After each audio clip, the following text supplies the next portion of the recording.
hello and welcome everyone to Concrete Edtalks. In today's session, in today's podcast, we have a very good, a sustainability expert, very well reputed sustainability expert from KPMG, Ms. Afsha Kansal from the NCR part of India. So today we'll be discussing, we'll be talking, we'll be looking at how sustainability works in India, how sustainability is important, and what are the experts' review and experts' inputs regarding the sustainability sector in India. So first of all, I would like to welcome Ms. Afsha Kansal here to this podcast, our Concrete Ed Talks by Ascent School of Construction Business. So welcome, Afsha. Thank you, Nian. Thank you so much. Great. So I would like to just introduce a slightly detailed manner. And Afsha, let me be very clear. I have a couple of questions based on your career, and I would like to know in depth because it's a very unique career path, I would say, or maybe I don't know. All right, both can be there. All right. So Afsha, you started your educational background from architecture, and post that, I think you entered the industry with a basic internship, and then I think in Chandigarh you worked for some time as a design specialist. Then you ventured into design consultancy, and then she entered one of the biggest companies, which is L&T, as an intern. A lot of internships and part times to just absorb a lot of knowledge, which nowadays I don't see much people going forward to. Then you went into the Australian market for a couple of months or almost half a year. Then you came back and went into research. So that you have taken already a pivot from architecture. And from there, you went as a research associate to an assistant manager in KPMG India. So this is a very unique kind of setup where you started with architecture, design, then you do a lot of internships, L&T internship, which is like the core construction, dream company for a lot of thousands of people in India at least. Then you venture into something in Australia, then you come back as research associate. Then, can you just give me like what was the mindset, or what do you make out of this journey? I think the way you've put it, it seems like you've picked the wrong person for this podcast, honestly. So it's Okay. the most absent-minded person. But I think why my journey has been so, I mean, it's safe to call it unstable so far, was also because I started my journey about 7 years back, correct? And the awareness is much more today. It was much lesser 7 years back. So there were Correct. not a lot of mentors. There were not a lot of people. Mhm. The approach was always, I know I want to do this, but how do I do it? I don't know. Beggars can't be choosers, right? So Correct. when an Correct. opportunity comes your way, your parents ask you to grab it. They don't want you to think about what's the money, what you're learning, because end of the day, a typical Indian mindset, or wherever you are, there's some learning you are going to get out of it. Correct. So if I be very honest, quite a lot of my journey was just churned because of absence of opportunity clubbed with absence of my own knowledge. Hmm. But now that I've been with the industry and say today I'm sitting here to be able to guide a lot of people, I think people can take a much more stable pathway to reach where I am today, right? Correct. Correct. Yeah. All right. So when you told, very unstable, in terms of journey, do you believe after, almost a decade of experience, do you believe that it has gained you something or you have lost on something? What is your approach on that? It's definitely gained some because this is a field, that's evolving every day. And I mean, if you become a master of one particular aspect of sustainability, or I think we can say this for any field in today's date, Correct. are Correct. going to keep you updated in the market. So, Hmm. being a jack of all trades and master of none has its own selling point in the market. At least Hmm. that's my mantra when I move forward. So, if I go to an interview, say tomorrow, and I tell them that I've been a consultant, I've been a researcher, I've been a policymaker, I've been an architect, what it shows to the person sitting opposite me in an interview is that this person's adaptable, this person Correct. adapt to Correct. whatever role and responsibility comes, because it's very difficult for any company to be able to put your entire role and responsibility in a job description. Once you go, by the time you leave, you are going to churn out into someone very different. Correct. Correct. So personally, I'm very happy with the diversification, and every role brought in its own skill set, which Correct. we'll talk about eventually. But Correct. So I also think that it's about how you put up that story, right? So it's like it's about the perspective of your journey, right? So you can either make it sound confused, like if I have to just see the number of companies or the different variety of companies, there are two things. Either okay, maybe she was confused, so she just went everywhere, or it's like okay, she's exploring herself and knowing where to go. Maybe that's why she's doing the trial and error, the huge term we call, right, trial and error. Both are somewhat good, because no one is very clear in their mind even after 20 years of experience or 30 years of experience. I speak to a lot of C-suite people who still say, I don't know why I came to this industry, I don't know why I'm here, but now the salary is good. Well, because in our industry, the longer you stay, the salaries are going to be better. The initial years is horrible, right? So I think it's very, I would say, positive in terms of having these multiple experiences, like you put it. Like you're made policy, you've been an architect, you know about design, research, consulting. Now, when I say all this, right, now you have ventured into, let's say, the sustainability part of it, or sustainability. I would not say sector, but segment inside construction, and more importantly, not just construction, in terms of living. Correct. So can you just explain why that transition from research or any other field to sustainability? What was it that caught your eye towards sustainability? so, if I put it very honestly, when I became an architect, like you have already mentioned, there was not a lot to earn your bread and butter, right? Correct. And when you become an architect, you are left with two options. One is either you set up a private practice that you can grow quicker, but even for that, you need some backing. And I come from, I mean, I'm a prodigy of doctors. So I had nothing to do with anyone who was able to guide me, help me. I started with my first job paying 10,000 rupees a month, Mm. which was horrendous. I mean, Correct. in today's day, that's not even the pocket money any one of us expects out of whatever lifestyle we're all living.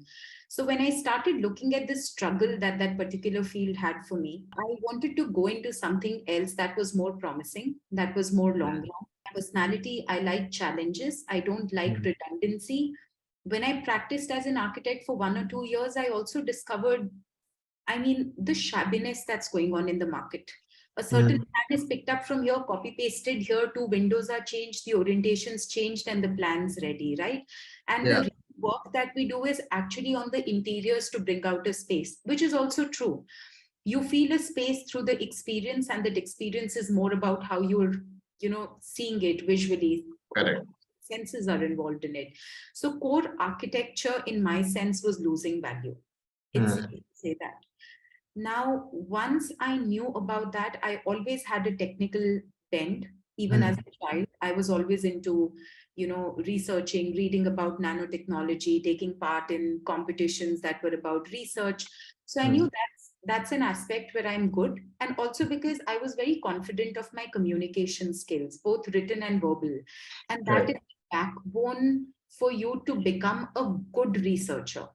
You Mm. can become a researcher even if you have a good research skill, but end of the day, what you read also depends on how you present it out to the other person to read, right? So Correct. when I started counting on my strengths, I was back in the day guided that now that I have the ground level information about how a building runs, how a building Mm. works, how it is built, what are the different segments, the insides and the outsides, I can Mm. start learning more about the sustainability aspect of buildings, which was the Mm. science behind buildings, right? Correct. What I ventured into at that point was not a very risky decision. It was going into an arm of architecture, which is just more technical and scientific. Correct. Correct. Correct. Correct. So, I mean, very well put. But I still have to, say hats off to you. Why? Because, I mean, stereotypically, a girl from a doctor's background is not a doctor. That itself is a rarity in India. Yeah. Right. So very tough to come out of that shell. And I mean, it's a right stereotype, because there is majority of that. Parents are doctors, so the daughter will be a doctor. Yeah. But when we look into sustainability, right? So you told, once you understood that, this is something that you want to do, you entered it. You entered in a consulting firm as well, KPMG India, which is one of the elite firms, I would say, in terms of sustainability. Now, what are the roles that someone can pursue in the sustainability sector? Let's talk in terms of corporate itself. Let's not look at freelancing, because freelancing itself is a big unorganized market in India. What I would ask you is, how does it work in corporates? So in corporates, if I may put it, there are, I'd say, two major arms, right? Mhm. One is hardcore, what we call consulting. Now, I Correct. don't want to sound too technical, but unfortunately, that's how we put it. It's hardcore Mhm. consulting or it's research. Mhm. But you can never just be in one of them. They all fragment together and they join at a certain point. Correct. It's Correct. all about what you like can become 80% of your job, Mhm. but it can never become 100% of your job in a corporate. Because Right. whenever you're going into corporates, I mean, that's a different discussion, but corporates function very differently. It's very True. difficult for them to run themselves, to get the money and to keep the ball rolling. So end of the day, it seems like they're directionless at times. Whatever project Mhm. comes, they're hands on to take it on. And when a company is taking a project, they want its people to be ready as, those Mhm. soldiers to get into the battlefield and take whatever's coming their way.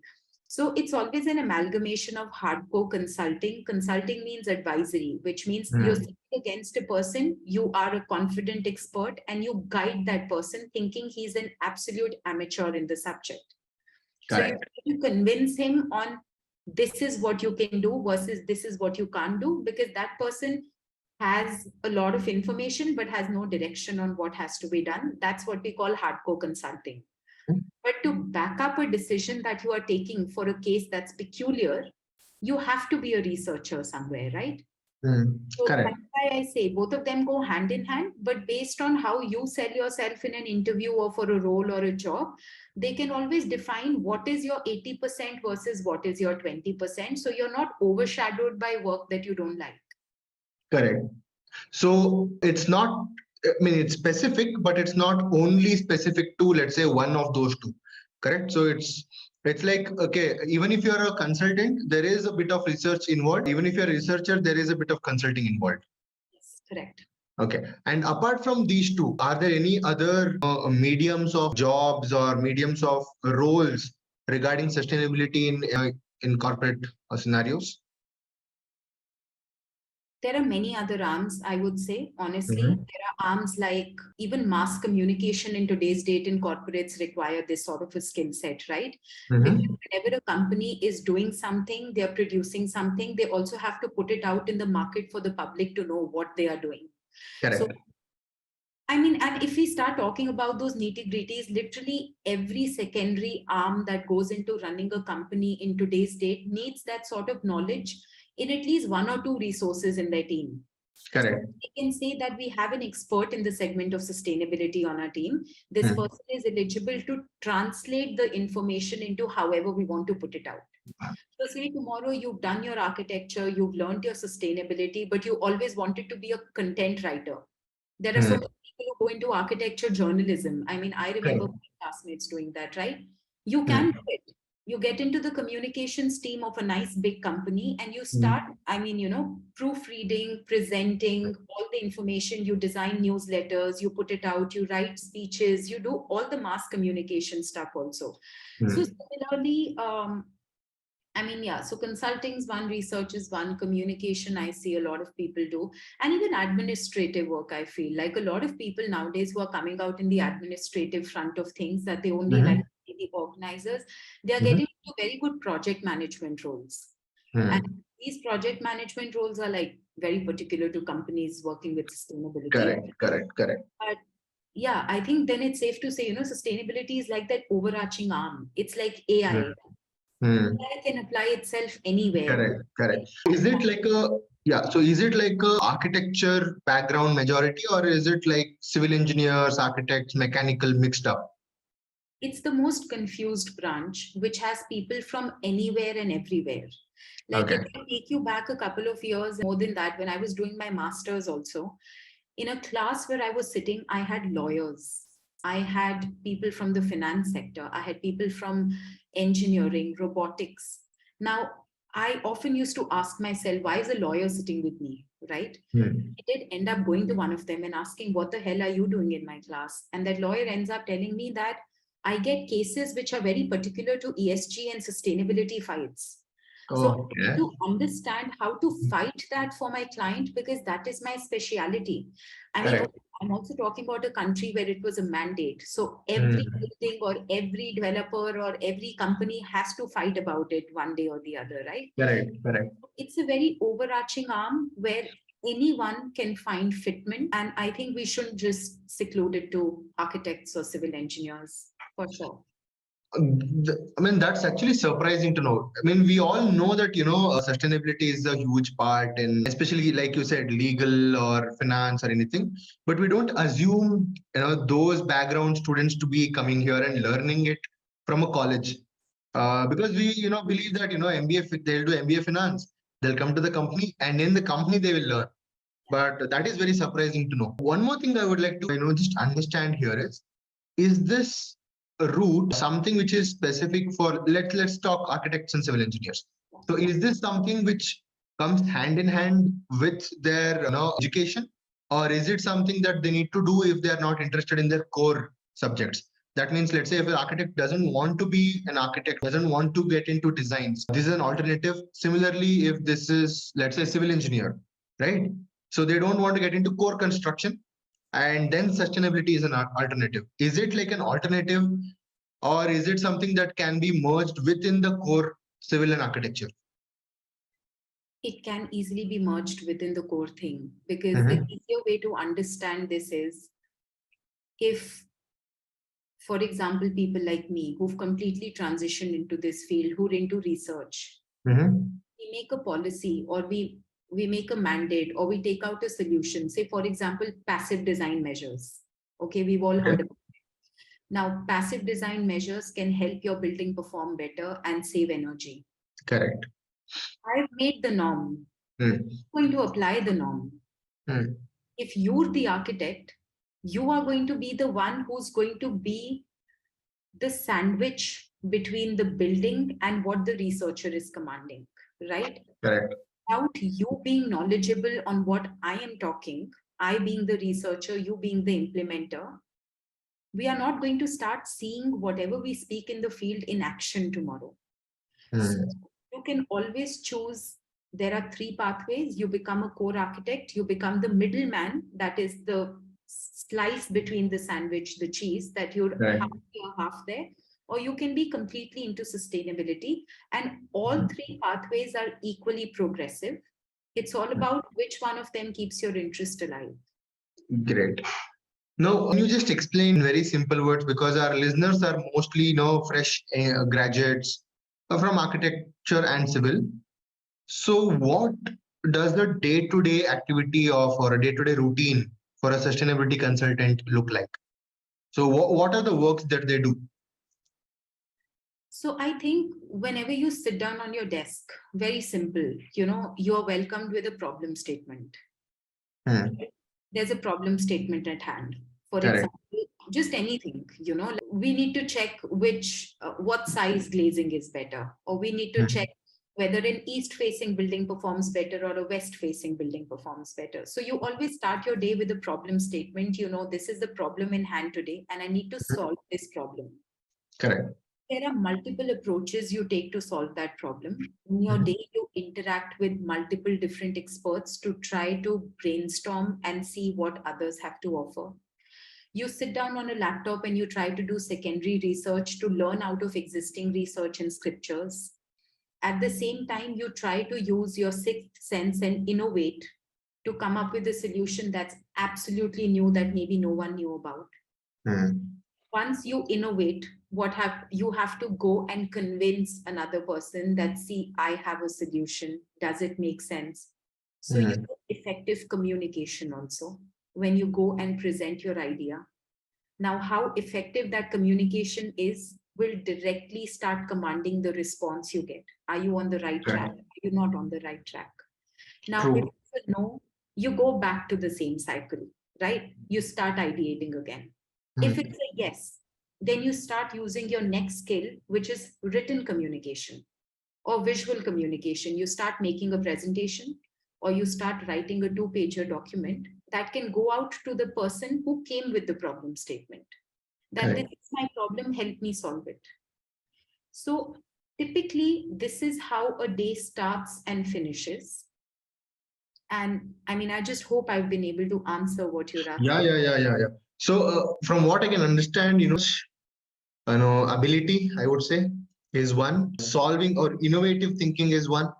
And communication, but I would use another word here, which is negotiation, because clients always come with their deluded, I would not say, okay, I'll say the word deluded, expectations or requirements, which we know maybe as consultants or contractors, it's far from reality. But their clients, they don't know about the industry, and it's very tough for a consultant or the contractor sometimes to convince them that, see, boss, this is not going to happen with the budget, right? So negotiation is one more, I would say, but that comes under communication, so that's fine. But what I want to know, which is something that just hit my head right now, is because this is the most trending thing that is happening in the last, let's say, 2 months. How useful is ChatGPT for your research? How useful is, sorry, I didn't The get. ChatGPT, the AI tool for research. Yeah, well, I haven't really explored that Hmm. personally. We haven't started using it Okay. in our researches as yet. So I'm not going to be the best person to answer. But I Hmm. keep reading about the potential and how it has the potential to really rule out people like us sitting here, trying to do problem solving. But a part of me still believes that even if it's AI in today's date, I feel we've not reached the level where human True. intervention can True. completely be eliminated. We might be there in another 10, 15 years. But as of now, for anyone who's planning a career in this field, well, feel free, because by the time you reach another 10, 15 years, the field would have grown too much, right? True. True. True. So True. whatever work in, especially in India, like, Hmm. and I don't mean to put it in the way that we catch up on technology late, but I mean to put it, we have so many small and medium scale firms. You need investment to get such things, right? You need Hmm. money to be able to adopt technology and AI. So not all of those companies are going to be able to do it. KPMG, Correct. PwC might, all these big players, Google, Microsoft, Amazon, all of them. But I think the respect and the importance of our field as core researchers Hmm. sitting behind a laptop is still there, and it will pertain for a few years. Correct. That makes sense. Because see, nowadays, there once we see the trend, right? That Yeah. we'll use AI. That means every company will be like, in the decision making positions, they'll discuss that, what, why can't we use AI, or why can't we train our voice with AI? So both happens. Of search has been taken over. I would not say it is at par with or on par with human intervention. Like you said, it's maybe 10 years far ahead. But I would like to know, when you said industry in India, right? So how is the industry in India? Like, what do you see in terms of sustainability? So how do you see the industry in India? I think if I'm comparing it to the other global countries which probably started talking about sustainability, say 10, 15 years ago, and I can quote Australia because that's a country where I studied and worked and I've spent about 3, 4 years, right? So you do get to understand the country. Australia was probably 5 years back when I was there, I would say 10 years ahead of India. But in Hmm. today's date, if you ask me, how does India rank against Australia? I'd say just 2, 3 more years to go. Hmm. So India is very quickly bridging that gap. And I think that's the beauty of the industry here. We very quickly catch up on things, and we Correct. have all the labor and manpower and the hardworking people that we need to catch up on what is coming in the market. Hmm. Sustainability, and also because we have so many international companies coming and getting their work done from India, that is always Outsourcing, right? outsourcing, and that's Hmm. always been the channel for a developing country like India to Correct. start talking about this stuff. Hmm. Right? So, with sustainability and all other peripheral fields, job profiles, I think India is very much at par, and you have all the existing opportunity that you would have in, say, the US or the Australia or Europe. you can find that job profile, role, and satisfaction in India as well. And what are the challenges at this moment to make sure? Yes, like you told, we are 2-3 years behind Australia or a European nation. So what are the challenges that you face or that you see in Indian market? The biggest challenge is absence of awareness. That's all. Hmm. It's anything you do. Now, we again go back to core architecture or core civil engineering or sustainability. It's a supply and demand curve. Correct. We keep innovating, but there has to be demand to meet that supply. Hmm. Whatever India is doing in today's date, India needs a market. It needs people to accept change, to adopt change, and to implement that change. Correct. Very simple example. I have been working for the field for 6 years. I understand a 5-star rated AC performs better than a 3-star rated AC. If I Hmm. turn my camera and I show you, I have 4 air conditioners in my house, all 4 of them are 3-star ACs. And I'm sitting here openly criticizing myself, right? Because the day I went to buy all 4 of them together, the Hmm. capital cost of 4 5 stars versus 4 3 stars was just too magnificent. And in my head, I thought, I mean, who's going to pay that extra 20,000 buck per AC, right? Hmm. So we as consumers drive this entire market of sustainability, especially. And because we are not ready to change, because we are very driven by our traditional ways of living, it is Hmm. becoming difficult for India to adopt that change. And I'm not even going to go back to the ground realities of education and all of that. But I mean, we all understand where all of this roots from, end of the day, for a country like us. True, true. Very well put.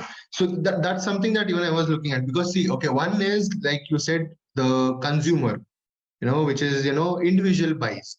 The second is in terms of B2B, when you consult businesses, let's say they are corporate offices or, business park. So what challenges are, coming up in that kind of a sector where you do a B2B consulting for, let's say, some Amazon or a Flipkart, a huge client? Is it same kind of, because there is 20,000 rupees, difference between the 3-star and 5-star, even the corporates also think like that? Or is it only a consumer behavior? In today's date, corporates are not thinking like that, because Mhm. this is where, I'm not sure how much our audience is aware about CSR and ESG, but this is where those arms come in, right? Right. If you are talking about multinational companies, Hmm. H&M, Zara, Amazon, Google, Microsoft, or I mean, all these big companies, they have so many mandatory Correct. functionality related rules, laws, regulations to abide by. Correct. Otherwise, they cease to exist.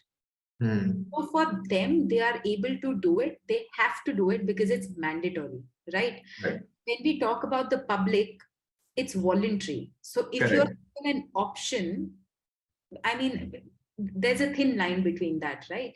So Hmm. whenever we talk about the field in today's date, we talk about when can we make it mandatory in India. But Hmm. end of the day, we're not a dictatorship. We can't start making things mandatory. Otherwise, we're going to create hue and cry in so many other sectors also that happen when we Correct. think about it. Because this is very similar to what government did. In terms of engines, right? Car engines. It was BS4 engines, Yes. right? But and they realized that BS5 is not good enough. We have to go the next version, and they did BS6 and mandatory for all the manufacturers to start. Now BS4 is banned, Yeah. right? So is it something that government can pull off with construction as well, where they say minimum IGBC gold rated or lead rated building or something like that? See, it's easy for the government to do that, I'd say, because we have Hmm. reached that level of research where in the olden days, and when I say olden days, 5, 6 years back, there were conversations about things like a sustainable building is going to be more expensive than a traditional one. Correct. Yeah. Problem was demand and supply. In today's Hmm. day, there is demand, there is supply. So Hmm. prices have come down. Traditional versus, I would say, mindfully designed energy efficient building can Hmm. both be constructed in the same price, right? Hmm. So that hindrance is also gone. So it's going to be very easy for the government to tomorrow start dictating. Hmm. Where do the problems come? The problems come in context to India, where we have a large disparity between rural and urban. Hmm. Now the government can start dictating in the urban sectors, but the rural sector Correct. has so many ground level issues that this is, I mean, too high level for the government to even think about implementing. And that is where majority of our construction, people, everything, economy, everything comes out of rural India. Correct. So Correct. that is the first challenge for a government like ours, right? So, okay, so that is in terms of government, yes, the rural will come into picture. And I mean, it's a very unorganized market, yeah, I'll be honest, it is a very corrupted market also, Yeah. right? So, let's say government, you leave it aside, let's say the private companies, let's say the companies itself. Like you told, a lot of these MNCs have this mandated, correct? So, when it is about sustainability, when it comes to CSR or ESG, these kind of norms that they take, how important is it to make decisions based on sustainability? Because like you said, there is a misconception that sustainability is going to have a higher capital investment than your conventional.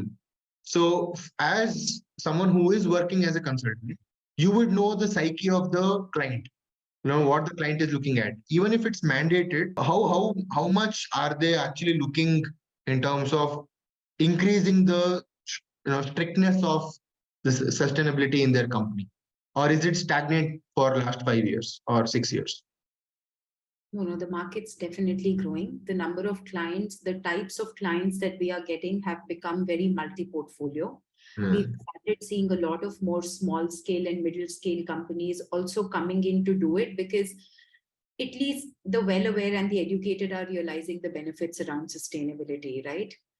And another thing that, if we take a step back to understand, is all this while we've only been talking about sustainability in terms of the environment, what Hmm. it's to the climate, what it's doing to our buildings, basically what we call built environment, everything that Correct. questioning Correct. to and listening to us, they are dealing with, right?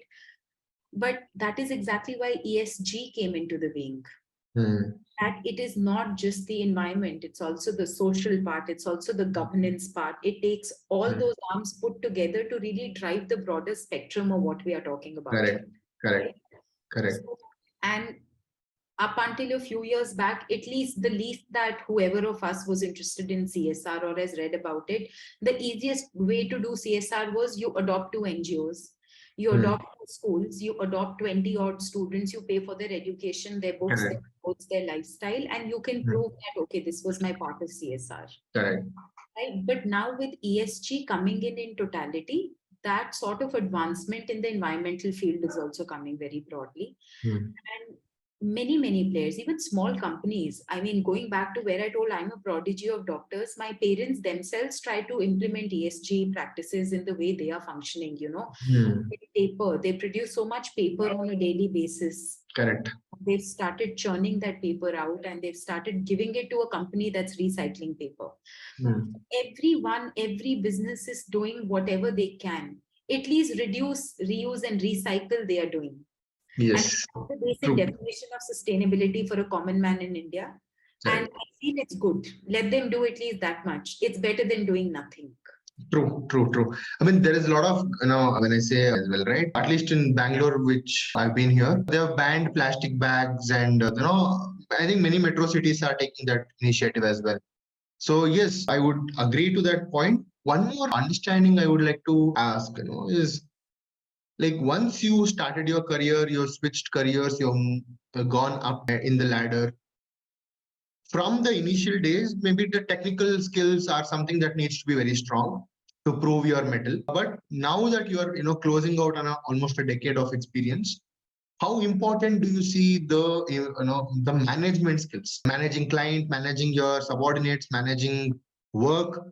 So how much of an importance would you put for management skills in your day-to-day life?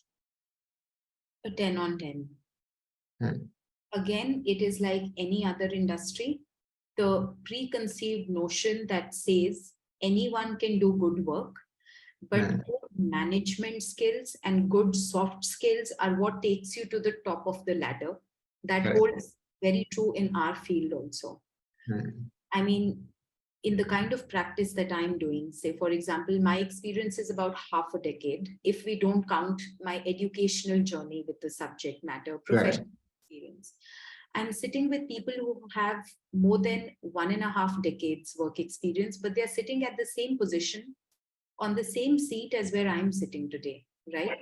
And Hmm. it is very evident that what pulls me apart from them probably there is the management skill, right? True. I mean, it's just one of my assumptions that I'm putting here. It might be something else. So they might have their own No, part. no, I agree. I agree to that. I agree. But Yes. these management skills become very, very important because end of the day, as you start climbing the ladder, it's not very much possible for you to remain a hardcore researcher all the time. You have to also learn how to churn a lot of work, how to do smart work and Hmm. stuff. So it's a 10 on 10, like really going. True, true. Especially with that age part, I definitely agree because even when I was the manager, I had juniors who were, 8 years elder to me. Yeah. And it felt very, awkward for me when, they initially started calling me sir. And Yeah. then I told, no, no, please call me by a name because it was like, and they told, I don't know how to go up. Yeah. When I asked him why, you have a decade of experience, why are you still, in senior engineer level? They're like, I don't know how to go up. And Comes that stagnation, and right, people don't often realize. I mean, it's an amalgamation of too many things, it right, really rings those bells when my mother would scold me when I was in school ki, study, this is going to go a long way, practice, write, spellings, every nitty gritty of how refined and polished you are in whatever you produce, that has a very big role to play in when you go up the correct, ladder. correct. And you brought in one very important part that I wanted to take next, which is the learning. Correct. So you told your mom used to tell, but now I've started to feel because I'm in the education sector right now that we are obsessed with the wrong things. We are obsessed on marks rather than in higher education, especially in Indian market. We are obsessed with placements rather than knowledge or skill set. So how do you see as someone in the corporate structure? How do you see, because you would have also interacted with the present day, school students or college students, maybe in your neighborhood or whatever. And I started feeling like, this is a different generation. Even if they're like 5 years, 3 years younger to me, I feel like they're a different generation. So how do you see as a corporate looking at these students, focusing on the wrong things, placement or, marks or grades, or because of grades, there is scholarship. So it all is a chain of, wrong obsessions to have, in my opinion. So what do you feel? I definitely agree with you when you say all of these are wrong obsessions, right? But at the same time, my answer might sound diplomatic. Why? Because when you, for example, placements, let's take that one example. Now, if I'm sitting to hire students tomorrow, it's very difficult to sit in a 1 hour interview against someone and judge how good this person's going to be,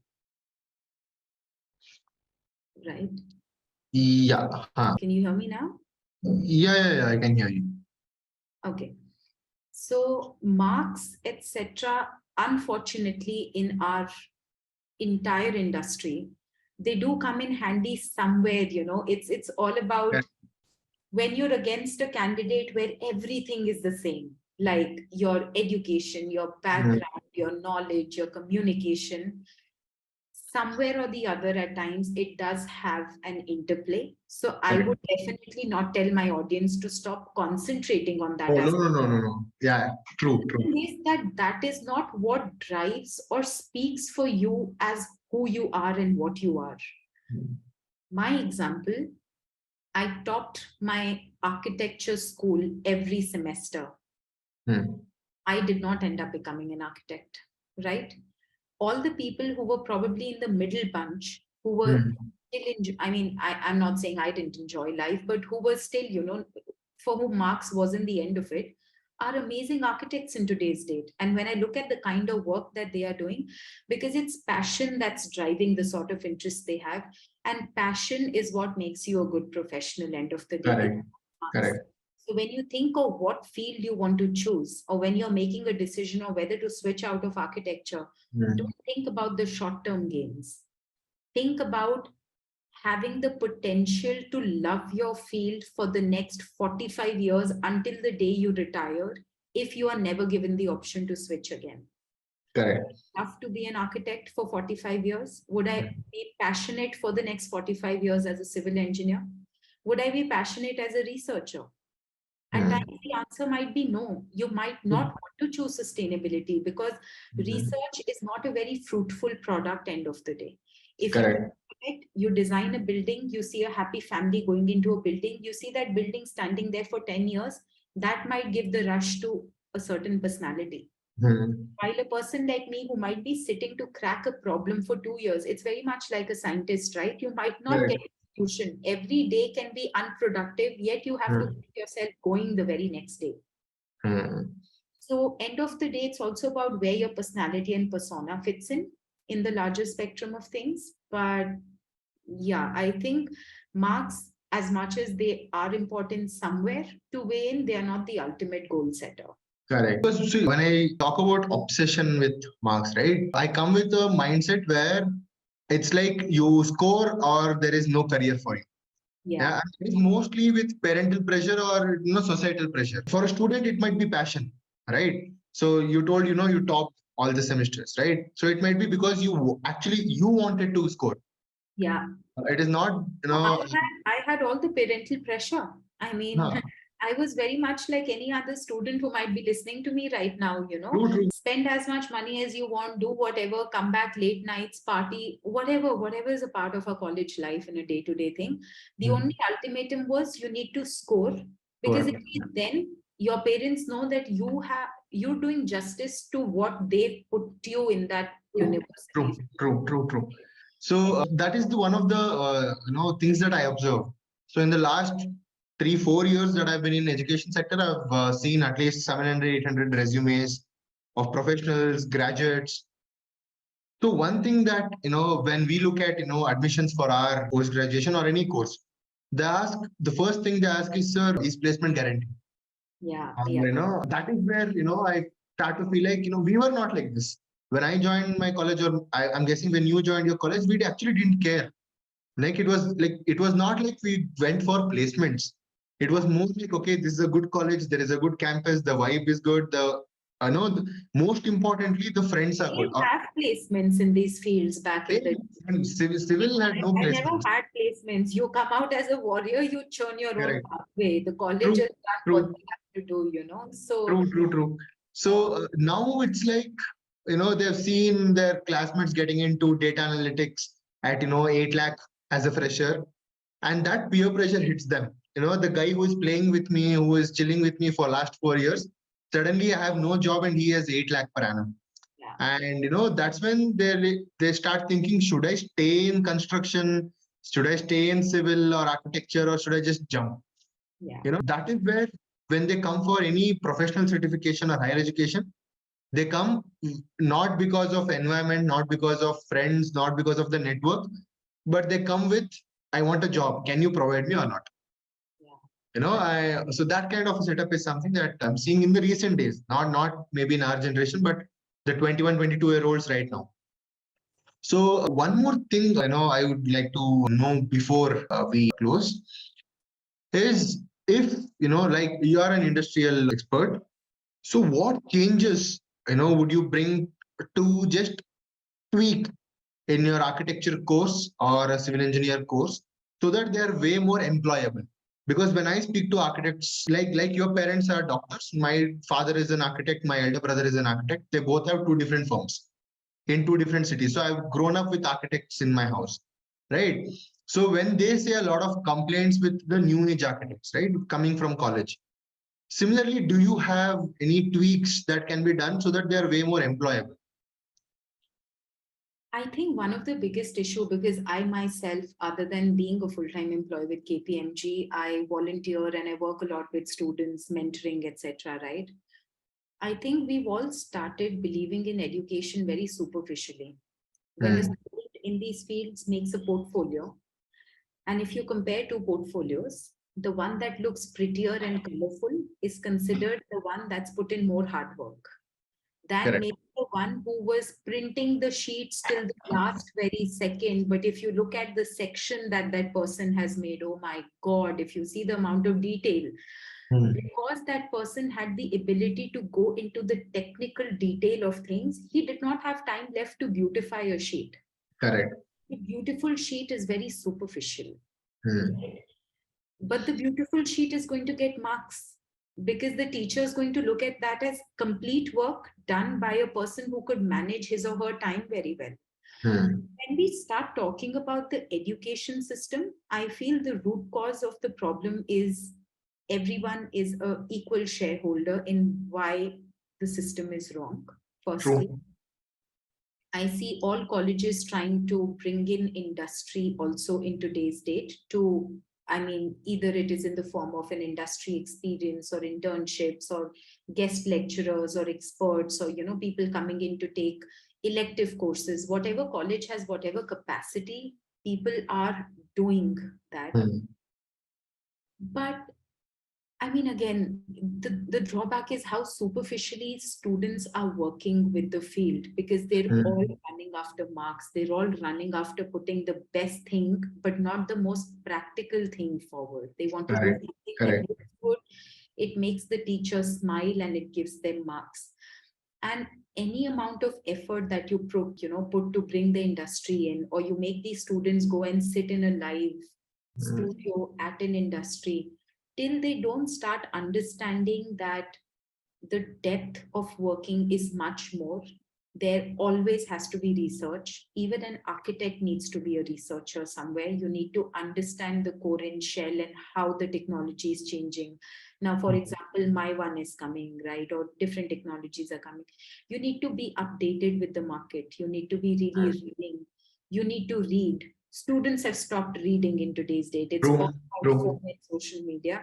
And I might True. be sounding like one of those 50-year-olds talking of how I've heard, but we've realized the hard way those are still the only ways to be successful as a good professional, right? True. True. I agree. So, like you use the word superficial, right? And that is something is common with both architect, civil engineer. I am pretty much everyone. I think it's a generational thing right now. You also put up a point where, colleges are doing some things where they bring in guest faculty and stuff. That also has limitations because the university has put up rules that, minimum only this many hours can be provided. Sorry, maximum this many hours can be provided. So yes, there is slightly more industry involvement compared to a decade back, but there is something more to go. One thing that I observe is the lack of awareness for the full-time faculty. Hmm. Right. One, let's be honest, they are highly underpaid. And because they are underpaid, their passion is slowly dying after 3 decades of experience. And some of them would have a side business also where they're freelancing just to earn the bucks because this is underpaid. So that is why, industry professionals will come not for the money, but with passion. So I speak to a lot of these 2 decade, 3 decade experienced professionals where, when we tell them, sir, can you come and, interact, or ma'am, can you come and interact? They're like, oh, this was my passion from 20 years. But because there is no money, I never wanted to be a teacher. So now they're relieving that passion, right? But yes, They that's a earn their money, right? End of the day, bread and butter is very important. true, true, true. You have to be true to it. From the industry or from a nice big multinational, that's because he's earned his buck. End of the day, Correct. that becomes the driver for passion also. No one Hmm. can really survive on passion. I mean, there Correct. are people, I'm not True. negating it, but One in a million, let's say. but very few people who really churn their entire life into passion as such. True. So, And I feel it's okay. We all have to be practical end of the day, true. right? Yes, yes, yes. The debate you and me are having is not about a practical versus a passionate person. It's more about an impractical versus a practical person. I mean, True. True. be practical, have the right blend of passion, go for money, go for whatever, but just be practical in your entire approach. Hmm. Don't think any question is a stupid question. Hmm. Ask, open your mouth. More than half the times, I've done it in college, and it's like, oh, what is my friend going to think? What's this person going to think? True. Ask True. such a dumb question. And then we over attempt and we overthink that situation in our mind, and all of a sudden we just think, it's okay. And we try to catch the teacher when the teacher's all alone so that we've not made a fool Hmm. out of ourselves, right? So I think people need to start coming out of the box. They need to start True. speaking, and that is going to start giving them that management skill also that we were Hmm. talking about earlier. That Hmm. voice your opinion. At the same time, you be a good listener. You see what the other person is saying and you grasp it. It's not Correct. just Correct. about talking also. Correct. I think it all boils down to a lot of these soft skills, and we all Hmm. take our own time to learn it. We always have, I mean, students who are weaker and better with soft skills. Correct. Correct. Yeah. So, I mean, that's a very, very articulate way to put it up in terms of understanding how to learn as well. So, just before we conclude the podcast, what is your one mantra that you would tell the students who are graduating now and who are interested in sustainability? What are those two, three things that they need to learn or they need to be aware of? If you want to get into sustainability, I am not going to give you too many technical answers here. Hmm. Firstly, start learning how to avoid distractions. You need long sitting hours.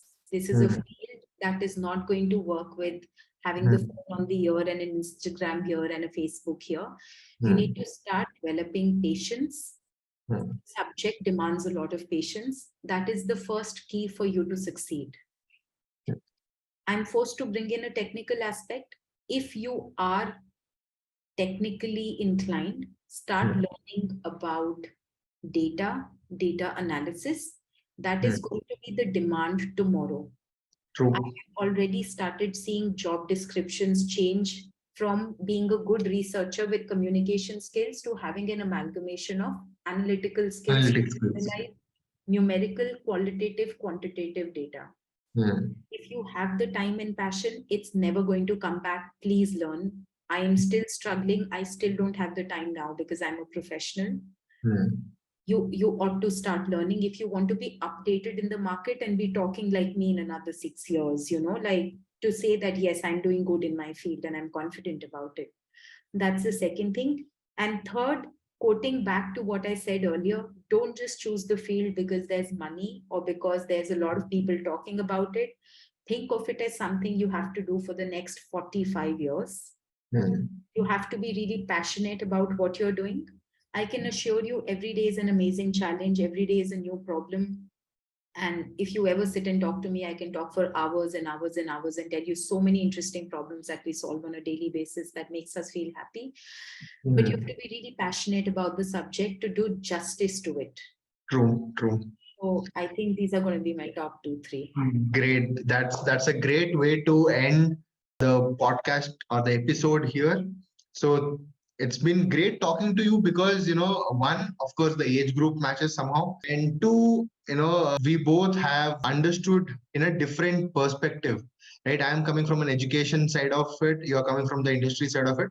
So two perspectives I think have made given me a lot of new things to know about sustainability and the work that you do. Especially the last three things, I don't know if my students or anyone else is going to follow. Maybe I'll follow. That's something I can start with. Where the first point itself, like distractions, that I think is some problem for me as well.